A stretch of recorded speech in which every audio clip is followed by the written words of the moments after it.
출애굽기 20장 17절의 말씀을 제가 읽어드리겠습니다. 내 이웃의 집을 탐내지 말라. 내 이웃의 아내나 그의 남종이나 그의 여종이나 그의 소나 그의 낙이나 무릇 내 이웃의 소유를 탐내지 말라. 아멘. 2024년도를 시작하면서 한 달에 한 번씩은 10계명의 말씀을 가지고 하나씩 묵상을 시작했습니다. 첫째 주에 첫달 1월 달에는 서론을 좀 말씀을 드렸고 2월 달부터 1계명, 2계명을 시작하면서 어느덧 11월이 되어서 마지막 계명을 오늘 묵상하려고 합니다. 물론 다음 달에는 10계명을 좀 결론하면서 마무리하면서 한 번 더 말씀을 드리겠지만 오늘 그 중에 마지막 계명, 내 이웃의 집을 탐내지 말라라는 말씀을 좀 묵상하려고 합니다. 이 10계명은 매우 특별한 구절을 가지고 있는데요. 그러니까 많이 알다시피 10계명을 두 부분으로 나눕니다. 두 개의 돌판이 기록되어져 있는데 하나는 하나님의 사랑, 1계명부터 4계명, 그리고 5계명부터 10계명까지는 이웃 사랑을 명령을 하고 있죠. 예수님은 이 10계명, 구약의 율법을 이 두 가지로 요약을 하기도 하셨습니다.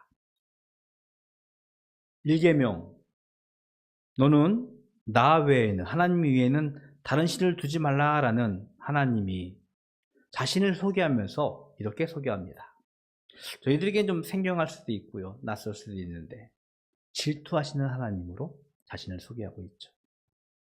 하나님과 인간 사이에 아무것도 없기를 원하시는데 하나님은 그의 찬송과 그의 영광을 오직 그의 그만 자신만 원하시는데 그 가운데 무엇이 끼면서 그 가운데서 하나님과 인간의 관계를 좀 희소시킨다고 할까요? 멀게 한다고 할까요? 그것을 멀리 하시면서 질투하시는 하나님을 자신을 소개하고 있습니다. 그런데 오늘 마지막 10계명, 내 이웃의 집을 탐내지 말라라는 말씀 안에는요, 또 다른 질투가 숨겨져 있습니다. 좀 어려운 용어로는 수미상관이라고 합니다. 처음과 끝이 동일한 구조를 가진 이 10계명은 그 구조를 가지고 있어요. 처음의 계명 시작해서 마지막 계명, 다시 질투라는 화두를 가지고 명령을 하고 있다는 것입니다. 탐내지 말라라는 이 탐낸다라는 마음에는요, 질투라는 것이 담겨져 있기 때문입니다. 이웃의 집을 탐내는 것은요, 심적 동기는 바로 질투에서 시작하고 있다는 것입니다. 하나님 사랑, 이웃 사랑의 가장 큰 대적은 질투이고 10계명은 이 질투의 근원을 강하게 매우 금지하면서 질투로부터 멀어지기를 하나님은 우리에게 요구하고 계신 것입니다. 그렇다면 이 질투의 원인을 한번 생각해 보십시오. 많은 것을 이야기할 수 있는데 시간이 길지 않기 때문에 전 두 가지 정도만 생각해 보았습니다. 첫 번째 질투의 원인은 불만족 때문입니다. 우리 잘 알고 있는 속담, 남이 떡이 커 보인다라는 말이 있어요. 분명히 엄마가 떡을 분명히 누나하고 동생하고 공평하게 나눠줬는데 동생 보기에는 누나 것이 커 보이고 누나 보기엔 동생 것이 커 보이는 것. 왜 그럴까요? 내 것에 만족하지 못하고 남의 것이 더 좋아 보이는. 보통 우리는 자신의 소유를 가지고 있으면서 그 소유에 시간이 지나면 식상해지고 있습니다. 아무리 좋은 것을 가지고 있더라도 아무리 넉넉하게 가졌을지라도 익숙해지기 마련이에요. 제가 이렇게 지금 조그만 예배당에서 예배를 드리고 있습니다. 시민의 교회를 제가 방문했었던 기억이 있는데요. 조그만 그 예배당 중에서 어느 예배당, 조그만 예배당에서 시차례 때문에 모였던 기억이 나는데 그것이 이것보다 훨씬 크더라고요. 그래서 좋다, 좋아 보인다라고 스스로 생각을 해보았어요. 근데 아마 그 계시는 장로님들, 또 권사님들, 여러분들은 그렇게 생각하실 거예요. 그렇게 좋은 예배당이 있는데 오랜 시간 다니다 보니까 이제 식상해지죠. 좋은 예배 시설, 환경이 있음에도 불구하고 이것보다 좀 좋은 곳이 나을 것 같은데 라고 생각하는 것이 어찌 보면 인지상정이고 우리에게 늘 생겨나오는 마음인 것 같습니다. 아무리 좋은 것, 귀한 것, 의미 있는 것, 그것이 식상해지고 남이 가진 낯선 것, 새로운 것에 대해서 호기심을 갖고 엿보는 것이 우리들의 모습이지요. 물론 새로운 것을 찾는 것은 인류가 발전하는 매우 중요한 원동력이기도 합니다. 늘 그곳에 만족한다면 우리 발전이 없을 수 있죠.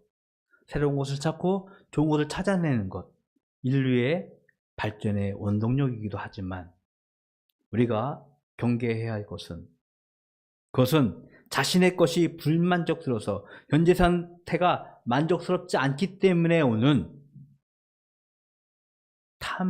탐심의 결정적인 이유가 되어지는 것, 원인이 된다는 것을 우리는 먼저 깨달아야 할 것입니다.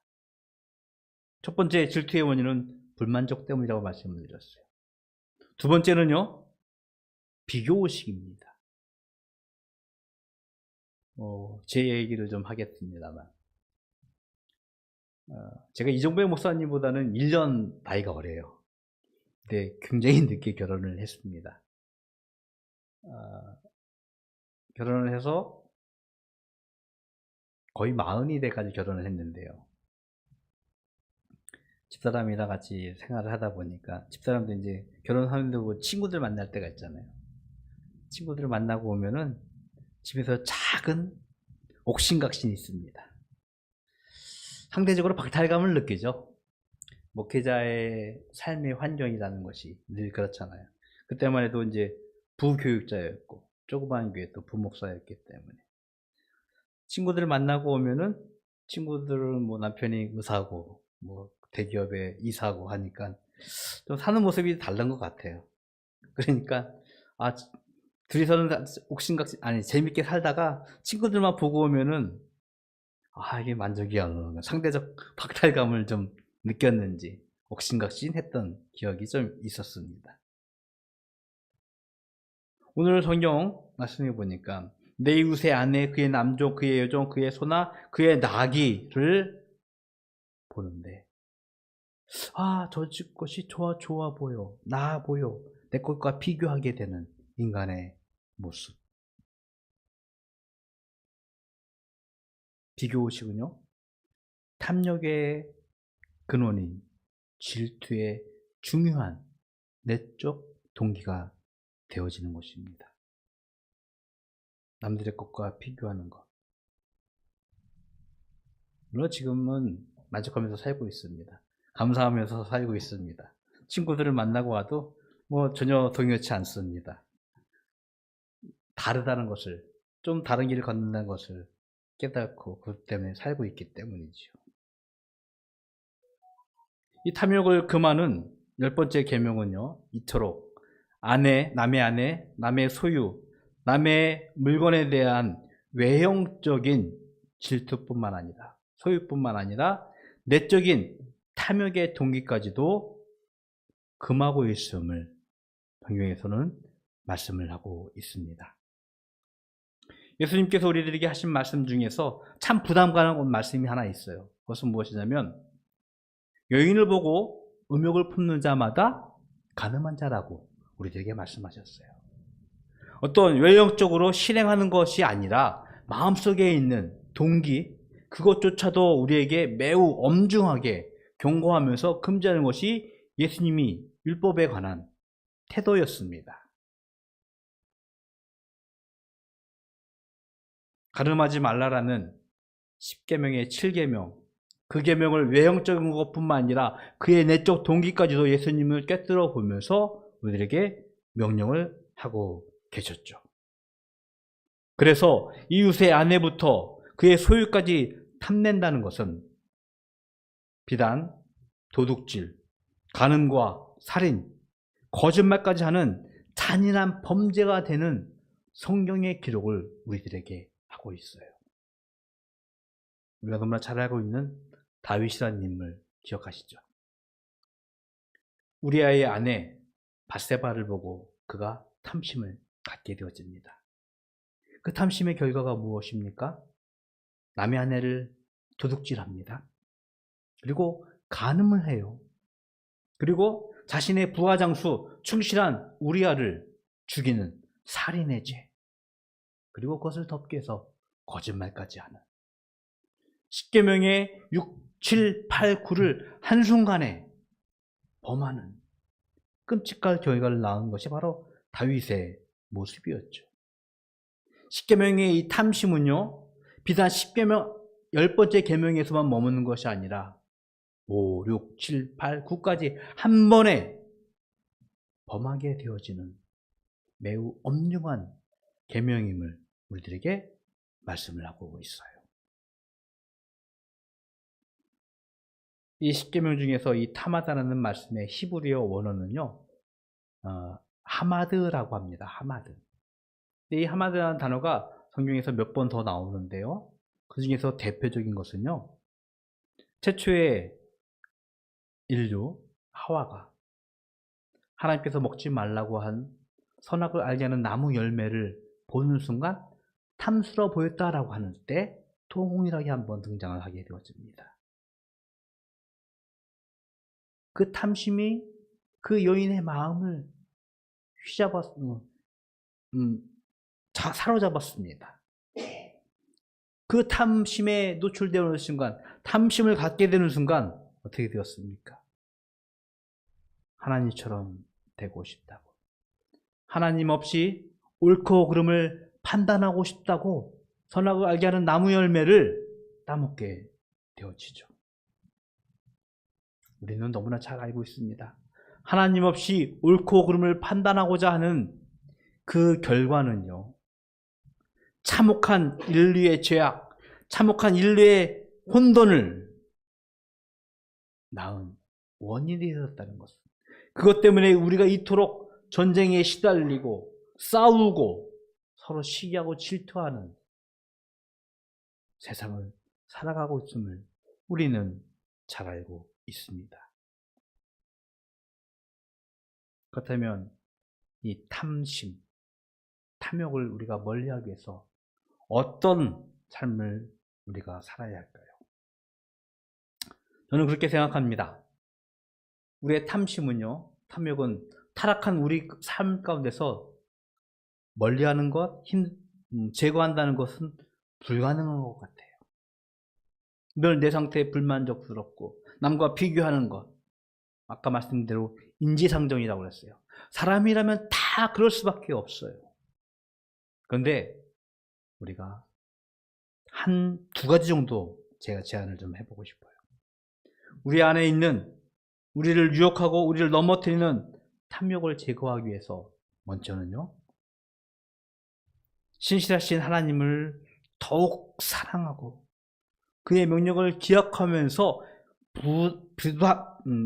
무수히 계속해서 그 말씀대로 살아가려는 수고와 노력이 우리 안에 있어야 될 줄로 믿습니다. 사도 바울은요, 이 탐욕을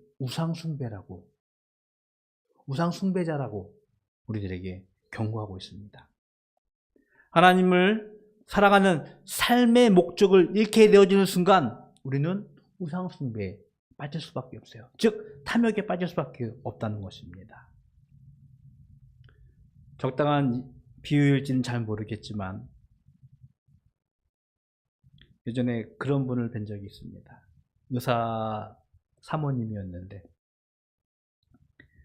의사 선생님들 지금 어떤지 잘 모르겠습니다만 조그만 개인 병원이라고 하셨더라고요.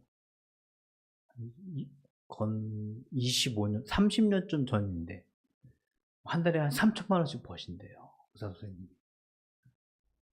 지금의 3천만 원도 어마어마한 돈인데 한 30년 전에 3천만 원이면은 거의 상상을 초월하는 그런 금액일 것 같아요.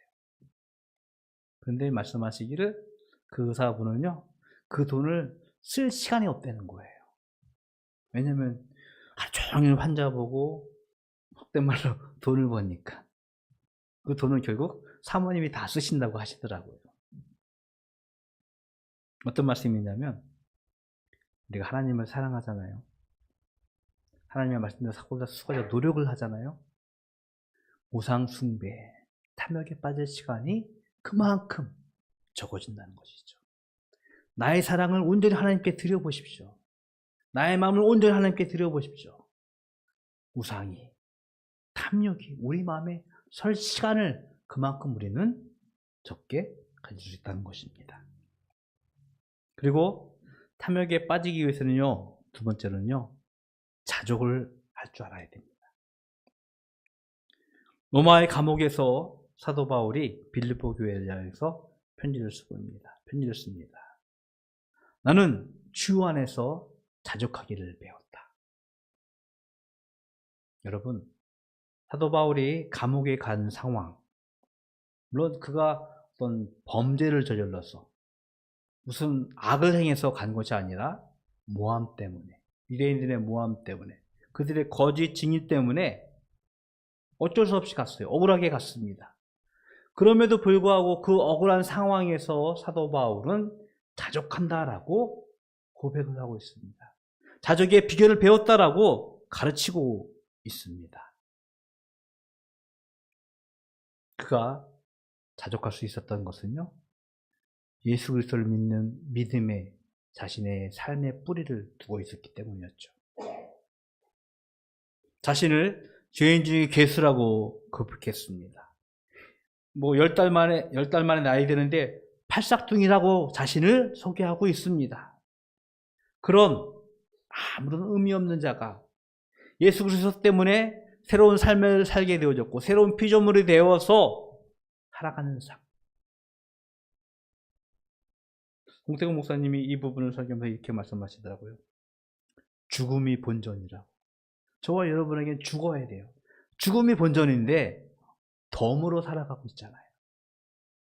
예수 그리스도의 십자가의 사랑 때문에, 예수 그리스도의 십자가의 희생 때문에 덤으로 살아가고 있습니다. 그것을 우리가 믿음으로 고백한다면 자족 안 할래? 안 할 수가 없다는 것입니다.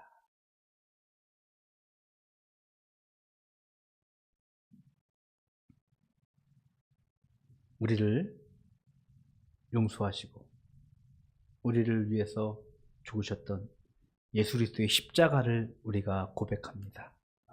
그 십자가 위에 나의 삶을 고백한다면 우리는 우리 삶에 자족할 수 있을 것입니다. 탐욕을 일으키는 내적 동기는 타락한 마음입니다. 타락한 마음에서 나오는 것은 악한 생각, 살인, 간음, 음란, 도둑질, 거짓 증언과 비방이라고 예수님께서 말씀하셨어요. 그래서 잠언 기자는 우리들에게 이렇게 교훈하고 있습니다. 제가 잠언 4장 23절의 말씀을 좀 읽어드리겠습니다. 모든 지킬 만한 것 중에 더욱 내 마음을 지키라. 생명의 근원이 이에서 남이니라. 우리의 마음을 지키라고 잠언 기자는 우리들에게 교훈하고 있습니다. 여러분의 마음을 지키십시오. 여러분의 마음이 하나님께 있기를, 예수 그리스도의 십자가에 있기를 기도하시고 결단하시고 그 위에서 살기를 부탁을 드리겠습니다. 하나님 이외에 다른 신들에게 마음을 뺏기지 않는 하나님의 사랑으로부터 이웃의 소유의 마음을 빼앗기지 않는 이웃의 사랑의 명령까지 그 명령을 지켜가면서 이 땅 위에서 바르고 다르게 살아가는 우리 바닷교회 가족들, 또 오늘 순회 예배를 통해서 바닷교회에 더불어 예배드리고 있는 우리 장로님들의 가정, 가운데 함께하기를 주님의 이름으로 축복을 드리겠습니다. 기도하겠습니다. 좋으신 하나님, 감사합니다.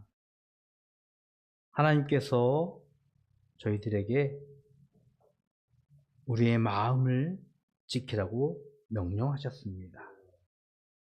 하나님, 우리의 타락한 마음에서 나오는 모든 악한 것들, 하나님께서 다시 한번 긍휼히 여기시고 용서하셔서 이제는 온전히 하나님을 사랑하고 이웃을 사랑하는 가운데 이 땅 위에서 구별된 하나님의 삶을 살아가는 저희들 될 수 있도록 축복하여 주시옵소서.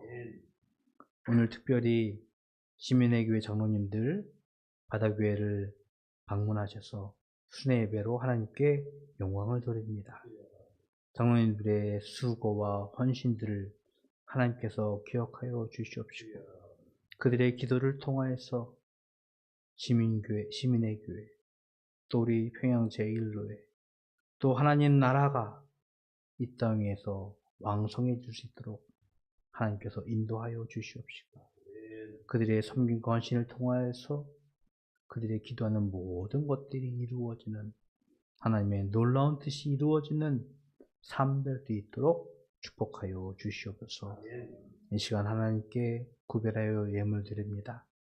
저희들의 마음을 다하여 힘을 다하여 뜻을 다하여 드린 예물 주께서 기뻐 받아 주시옵시고 이를 통하여 하나님의 큰 일이 우리 가운데 이루어짐을 우리가 목도하고 증거할 수 있도록 축복하여 주시옵소서. 지금은 우리 구주 예수 그리스도의 은혜와 하나님 아버지의 그 크신 사랑하심과 성령님의 교통하심이 이웃을 탐내지 말라라는 그 말씀 앞에서 우리의 마음을 지키며 하나님께 나아가 하나님 사랑과 이웃 사랑의 삶을 살기로 소원하는 모든 이들 머리 위에 영원토록 함께 있을지어다. 아멘.